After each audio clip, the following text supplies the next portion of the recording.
Hello everyone, আসসালামু আলাইকুম। আজকে আমি বানাবো মেয়োনিজ। তো তার জন্য আমি নিয়েছি রসুন, গোলমরিচ, শুকনো মরিচ আর সয়াবিন তেল।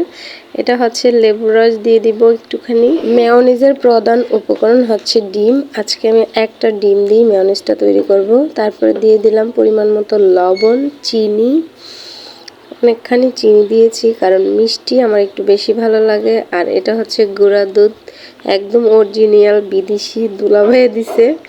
তো আমি অনেক দুধ দিয়ে দিলাম, এত বড় বড় চামচ দিয়ে আমি 4 চামচ দুধ দিয়েছি কারণ আমি অনেকটা বানাতে চাই, তাই আর একটু গাঢ় করে বানাবো।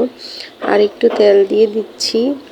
এই তো সব উপকরণ দেওয়া আমার শেষ। এখন আমি এটা ব্লেন্ডার করে নিচ্ছি। এটাকে অনেকক্ষণ লাগিয়ে ব্লেন্ডার করতে হবে।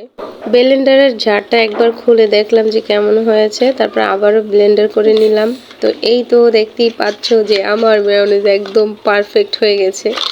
দোকানের চাইতেও বেশি স্পেশাল আমার মেয়োনিজ, অনেক মজা। সস আম্মু বার্গার সস বানাইতে পারি।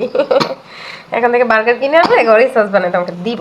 তো মেয়েটা বলতেছিল, আম্মু তুমি বার্গার সস বানিয়ে ফেলছো, অনেক মজা হয়েছে। তো এই তো আমার মেয়োনিজ বানানো হয়ে গেছে। বিসমিল্লাহির রহমানির রহিম। সেই স্বাদ, অনেক মজা। ঝাল ঝাল হয়েছে, আমি একটু ঝাল ঝাল করছি। এখন একটা কৌটাতে আমি এটা রেখে দিব যাতে আমি এটা সেটা বানিয়ে বানিয়ে খেতে পারি। শুধু বার্গার না, সবকিছুর সাথে তুমি এটা খেতে পারবা। তোমায় দাও নালে রইতে না সুন্দর না?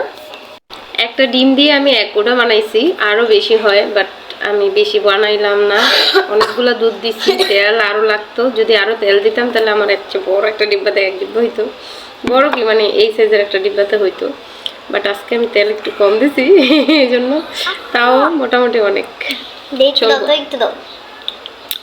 মজা। খাও।